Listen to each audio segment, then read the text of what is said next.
மிசா பார்த்த கட்சின்னு சொல்லிட்டு மிசா பார்த்த கட்சியே நாங்க எதிர்த்து ஆட்சியில வந்து உட்காந்துக்கிறோம். இதோட வேற என்ன வேணும்? இன்று எதிர்கட்சி தலைவர் கரெக்டா வராரு. நான் அந்த பலூனை பூச்சி ரோட்ல நிக்கிறேன், அவ்வளவுதான். இப்படி குனிஞ்சு பார்த்தாரு, எங்க அண்ணன் தம்ஸ் அப் பண்ணாரு. அடுத்த 20 நிமிஷத்துல ஒட்டுமொத்த பேரும் வந்து என்ன தீவிர டேஸ்ல உட்கார வச்சாங்க. உடனே பலூனை கீழே இறக்கிட்டாங்க. ஒரு ஆரம்ப சுகாதார மருத்துவமனையில பிறக்கிற குழந்தைக்கு அன்றே எங்க தலைவர் வந்து மோதிரம் போட்டாரு. அதோட தொடர்ச்சி தான் இன்னைக்கு தாய்மாமன் தங்க மோதிர திட்டம். நம்ம வேளச்சேரி தொகுதியில வந்து விலையில்லா விருதுங்கன்னு ஒரு 5 வருஷமா நான் நடத்துறேன். எல்லாம் வந்து நம்ம திட்டத்தை வந்து மாத்திட்டோம், பேரை வந்து ஒட்டிட்டோம் சொல்றாங்க. விலையில்லா விருதுங்கன்னு சொல்லிட்டு கடந்த ஒரு 5 வருஷமா ஈசிஆர் ரோட்ல நம்ம எதிர்கட்சி தலைவர் கூட அதை நிறைய முறை அதை பார்த்துட்டு போயிருக்காரு என் ஆபீஸ்ல. அன்றே வந்து நாங்க வந்து இது வந்து பக்கத்தில் கொண்டுறாரு அண்ணன் தஞ்சை சரவணன், அவரு கிட்டத்தட்ட 8 வருஷமா அந்த விலையில்லா விருந்தத்தை பண்ணுறாங்க. ஏன் இந்த விலையில்லா விருந்தத்தை பத்தி நான் சொல்றேன்னா, நாங்க ஸ்ட்ரைட்டா வந்து கட்சி ஆரம்பிச்சு வந்து உட்காரல. மக்கள் பணி எவ்வளவு செஞ்சிருக்கோம், அதுல ஒரு பணி மட்டும் சொல்றோம். உண்மையிலே சொல்றேன், இன்னைக்கு அவரு நம்ம எதிர்கட்சி தலைவர் இல்ல, அவர் அதை எத்தனையோ முறை என்ன பார்த்துட்டு போயிருக்காரு. எங்க முதல் மாநாடு முன்னாடி வரைக்கும் பார்த்து ஸ்மைல்லாம் பண்ணிட்டு போயிருக்காரு. ஆனா முதல் மாநாட்டு முடிச்ச பேருக்கு அவரோட ரியாக்டே மாறிடுச்சு. அதை எப்படியாச்சும் அந்த இடத்த காலி பண்ணோன்றதுக்கு எவ்வளோ பண்ணார். ஏன் அன்றைய J6 காவலையும் கூப்பிட்டு என்ன இன்னைக்கு அவர் உள்ளே இல்லை, அந்த J6 இன்ஸ்பெக்டர் சொல்லிடலாம் அதையும். ஏன்னா என்னை கூப்பிட்டு அவர் சொன்ன வார்த்தையெல்லாம் வந்து ரொம்ப ரொம்ப இல்லைங்க உண்மை, நான் பொய்லாம் சொல்லங்க, உண்மையா சொல்றேன். அந்த மாதிரி விஷயங்கள் உறுப்பினர்கள் ரன்னிங் கமெண்ட் அடிக்காதீங்க. அவர் பேசுவாரு, உங்களுக்கு ஆட்சேபனை இருந்துச்சுன்னா பேசி முடிச்சதுக்கு அப்புறம் யாராச்சும் ஒருத்தர் எழுந்து பதில் பேசுங்க. ஒரே நேரத்தில் 10 பேர் எந்திரிச்சீங்கன்னா மைக்கு தர மாட்டேன்.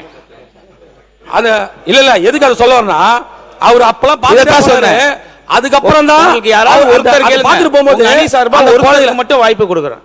அவர் பார்த்துட்டு போகும்போது நிறைய இல்லாதப்பட்டவங்க குழந்தைங்க இவங்களாம் சாப்பிட்டு பார்த்துட்டே போவாரு, பள்ளி மாணவர்கள்லாம். ஆனா அவரு அதுக்கு தான் காலை உணவு திட்டம் அந்த ஸ்கூல்லே கொண்டு வந்தாரு அன்றைய துணை முதல்வர்.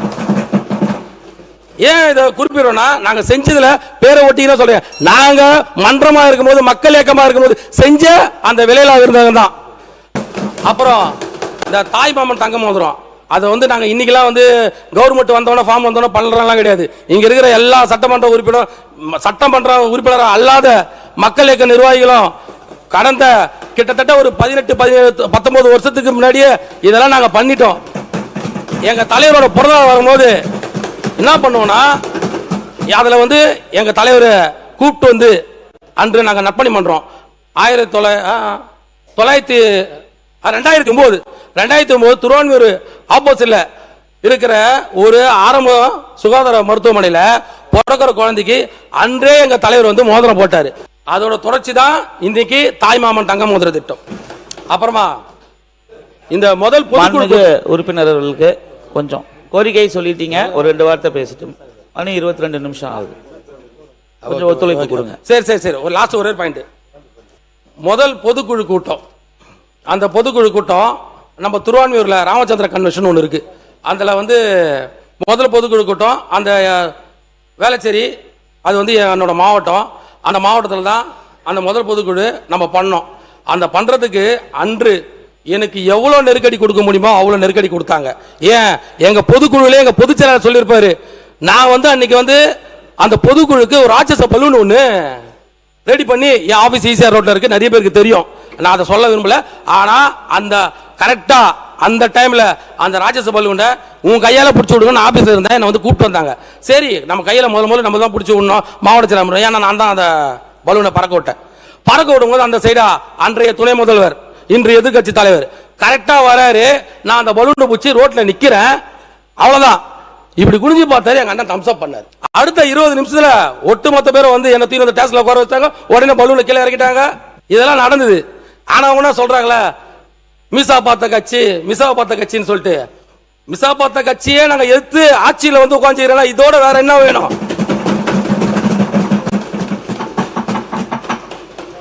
அப்புறமா கடைசியா எங்க அண்ணனை பத்தி ஒரு விஷயம் சொல்லலாம். ஒரு வருஷத்துக்கு முன்னாடி என்னை வந்து ஒரு ஃபங்க்ஷன் ஒன்று நான் நின்றுந்தேன். தாமுன்னாரு, அண்ணா வணக்கம், நான் எப்படி இருக்கு மக்கள்லாம் எப்படி சொல்றாங்க அப்படின்னு சொல்லிட்டு கேட்டாரு. உடனே சொன்னேன், அண்ணா கண்டிப்பாண்ணா நீங்க தானா அப்படின்னா.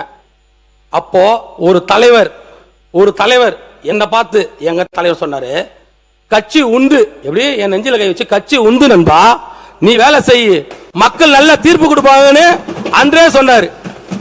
யாராச்சும் ஒரு லட்டுபாடு கட்சிக்காரங்க இந்த வார்த்தையை சொல்லுவாங்களா? கட்சி உண்டுன்னு ஒரு தொண்டனை பார்த்து. அன்னைக்கு நான் மாவட்ட செயலரா இல்ல, மக்களுக்கும் மாவட்ட தலைவர், அதுக்கப்புறம் தான் மாவட்ட செயலர் பதவிக்கே நான் வரேன். பேரவைத் தலைவர் அவர்களே, துணை சபாநாயகர் அவர்களே, எனக்கு வாய்ப்பளித்த உங்களுக்கும் பேரவைத் தலைவர் அவர்களுக்கும், இந்த பேரவையில் என்னை கொண்டு வந்து நிறுத்தி இவ்வளோ பெரிய வாய்ப்பினை அளித்த மாண்புமிகு தமிழக முதல்வர் எங்கள் அண்ணன், எத்தனை முறை நன்றி சொன்னாலும் பத்தாது. ஆயுள் உள்ளவரை அவர் வழியில் எனது பயணம். நன்றி, வணக்கம். மாண்புமிகு பேரவை உறுப்பினர் எல்லாருக்கும் ஒரு சின்ன கருத்தை நான் பதிவு பண்ண விருப்பப்படுறேன். காலையிலிருந்து நடந்த அந்த ஆர்கியூமெண்ட்ஸ் எல்லாமே மக்கள் லைவில் பார்த்துருப்பாங்க. இது நான் சொல்கிறது பொருத்தமாக இருக்கும்னு நினைக்கிறேன். இது என்னோட கருத்தை உங்கள்கிட்ட நான் சொல்கிறேன். இதுக்கு உடனே பதில் கருத்துலாம் அவசியமற்றது. அதாவது என்ன அப்படின்னா, பிறப்புக்கும் எல்லா உயிருக்கும் என்கின்ற அந்த அடிப்படையில் தான் இந்த தமிழக அரசாங்கம் தன்னுடைய கொள்கையாக வச்சு இந்த அரசவையை நடத்திக்கிட்டு வருது. இதில் கடந்த 70 ஆண்டுகளில் மாறி மாறி இங்கிட்ட அமர்ந்திருப்பவர்கள் ஆட்சி அமைச்சிருக்கீங்க. அதில் பல்வேறு திட்டங்கள் நீங்கள் செயல்படுத்தி இருக்கலாம். இதில் அடிப்படை விஷயம் என்ன அப்படின்னா, உளவியல் மாற்றம் தான் தேவைப்படுகிறது. அந்த ஆதிக்க சிந்தனை, அந்த உளவியல் மாற்றம் தான் தேவைப்படுகிறது. அது மற்ற மேல்தட்டு மக்கள்னு சொல்லப்படுகிற அவர்கள்ட்ட அந்த உளவியல் மாற்றம், அந்த உளவியல் மாற்றத்தை ஏற்படுத்த வேண்டியது கல்வி. ஸோ அதை சார்ந்த முன்னெடுப்புகளையும், அந்த உளவியல் மாற்றத்துக்கு உந்துதலாக இருக்கக்கூடிய ஆக்கப்பூர்வமான ஒரு கருத்தியல் ரீதியான கருத்தரங்குகளையோ அல்லது மக்களிடம் அந்த விழிப்புணர்வை ஏற்படுத்துவதை முன்னிலைப்படுத்துகின்ற வகையில் நடக்கின்ற இந்த அரசாங்கம் செய்தாலே போதும் என்கின்ற அளவிலே அந்த கருத்தை நான் பதிவு செய்து கொள்கிறேன். மற்றபடி தமிழக வெற்றிக் கழகம் என்பது நான் அறிந்த வரையிலே பிறப்புக்கும் எல்லா உயிருக்கும் என்கின்ற கோட்பாட்டுடன் மதச்சார்பற்ற சமூக நீதி கொள்கைகள் தான் என்று சொல்கிறது. அதன் மூலம் அனைத்து வகுப்பினருக்கும், சிறுபான்மையினராக இருந்தாலும் சரி, பெரும்பான்மை மக்களுக்கும் சரி, தாழ்த்தப்பட்டவர்களுக்கும் சரி, இது ஒரு சமமான அரசாங்கம் என்பதை இந்த நேரத்தில் நான் பதிவு செய்ய கடமைப்பட்டு இருக்கின்றேன். இன்னொரு விஷயம், மாண்புமிகு உறுப்பினர் ராஜா அவர்கள் சொன்னார், ரொம்ப டேலண்டாக 3 இடத்துல அவர் ட்ரிகர் பண்ணாப்ல. அந்த ட்ரிகர் பண்ணும் பொழுது பதில் சொல்ல வேண்டிய நிர்பந்தம் ஆளுங்கட்சிக்கு வரும். சரி, நான் அதுக்குள்ளே நான் வரல.